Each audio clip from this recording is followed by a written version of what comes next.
Welcome to This Explainer. Today, we're diving deep into the legendary career of Ali McCoist. But, we're not just looking at him as a pure athlete. No, we're looking at him as a predator, someone who absolutely mastered the geometry of the penalty box. If you know anything about the history of the old firm, that wild, fierce mix of tactical obsession and intense tribalism over in Glasgow, then you already know Ali McCoist is the vibrant golden thread running right through the whole shebang. But today, we're going way past the highlight reels. We're going to break down the actual forensic anatomy of what made him so literally lethal. 355. Just let that number sink in for a sec. 355 goals for Rangers. For over a decade, there was this specific, totally unmistakable sound that defined Ibrox Stadium. It was this massive, rhythmic, guttural roar as the ball hit the back of the net, instantly followed by the name Super, just echoing from the stands. That number, 355, it means McCoist didn't just score goals. He literally authored the most prolific chapter in the club's entire history. But, the sheer volume of those goals actually begs a pretty fascinating question. The paradox here is really fascinating. I mean, how did a relatively small striker just absolutely conquer the game? Because if you look at his physical profile, he wasn't the fastest guy out there on the pitch. He wasn't the tallest either. Actually, he wasn't even the most technically gifted player sitting in that Rangers dressing room. So how on earth does someone with a fairly average physical toolkit become one of the absolute most feared strikers of his generation? Well, the secret lies in sheer unadulterated instinct and a brilliant footballing brain. Seriously, if you handed McCoist's profile to a modern football scout today, they'd probably pass. You know how it is. They're looking for that huge vertical leap, lightning sprint speed, the perfect body mass index. McCoist? He likely would have failed those modern scouting reports. But here's the thing. Instead of raw power, he possessed this incredibly rare, almost architectural understanding of the penalty area. He swapped out sprint speed for spatial awareness and vertical leaps for, probability calculations. It's like he was playing the game in his mind before his feet even touched the ball. Section 1. Mastering the 6-yard box, the private study. Okay, so while defenders were busy grappling with all the obvious physical threats, the bigger, faster, much more intimidating strikers, McCoist was constantly repositioning himself right into their blind spots. We call this cognitive lead time. Basically, by the time a defender reacted to the flight of a cross coming into the box, McCoist had already finished his movement. He wasn't faster on his feet. Rather, he was a half-second faster in his mind.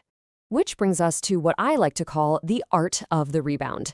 When you actually analyze his 355 goals, a massive chunk of them came from second chances. But let me tell you, it was absolutely not luck. He executed these really precise steps. Number 1, anticipating exactly where a shot would be saved or ping off the post. Number 2, sliding quietly into that blind spot. And 3, executing the cold-blooded finish.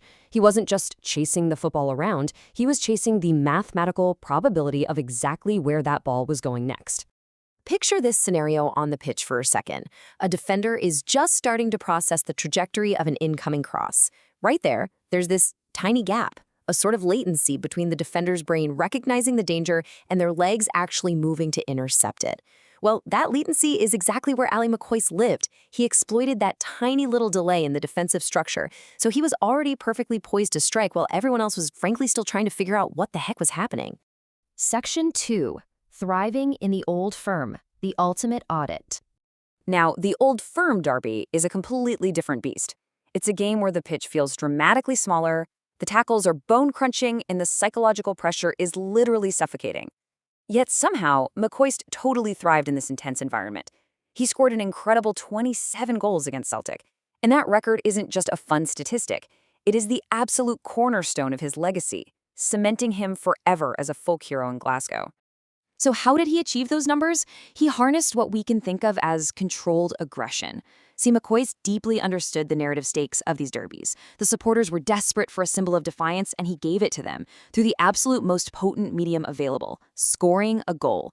Honestly, it didn't even matter what his form looked like leading up to the match. The second that derby kicked off, he became the literal personification of the club's desire to win, turning all that collective hope in the stands into hard reality on the scoreboard. Section 3. Evolution of a forward, tactical adaptation. You have to remember, McCoist's career spanned a massively transformative period for the British game. When he first started out at Rangers in the 1980s, the sport was totally dominated by raw power and aerial bombardment. But as the years rolled on, he had to survive this shift to complex zonal marking systems in the early 90s, and eventually the exhausting high-tempo pressing of the late 90s. And he survived these seismic shifts by constantly adapting his function on the pitch. He was always finding new ways to outsmart increasingly sophisticated defenses. And while he was navigating all those tactical shifts, he was also dealing with the inevitable reality of aging. Back in his 20s, he had that crucial extra yard of pace to beat his man.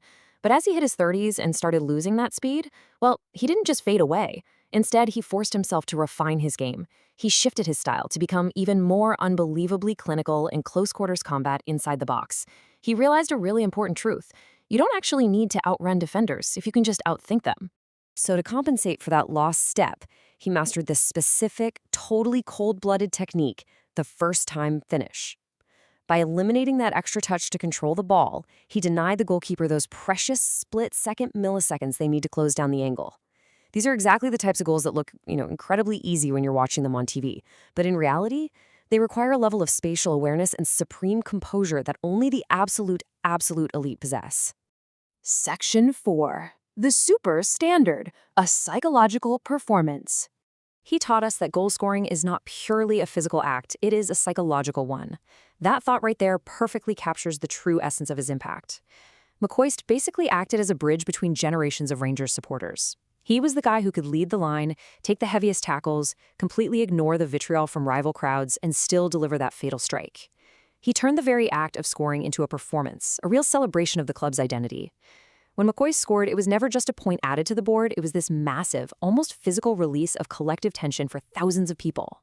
Ultimately, football history is absolutely full of greats with flashy highlight reels. But McCoist? He represents a totally different kind of greatness. He redefined the expectations of his position. He didn't need to be the strongest. He didn't need to be the fastest. He only needed to be the most prepared. He looked at the completely chaotic game of football as a series of geometry problems just waiting to be solved. And in doing so, he set a gold standard for what a striker can achieve using pure intellect and instinct. As we wrap up this explainer, I want to leave you with a bit of a provocative thought. Think about the modern game of football today. It's driven by hyper-analytical scrutiny, advanced data, rigorous defensive coaching that squeezes every single inch of space out there on the pitch. So, could the master of the blind spot, a player built entirely on cognitive lead time and spatial probability, survive and thrive in today's environment? Or is the super standard a masterpiece of a bygone era? It's definitely a fascinating question to ponder. Thanks so much for joining me on this deep dive. And remember to always keep questioning the geometry of the game.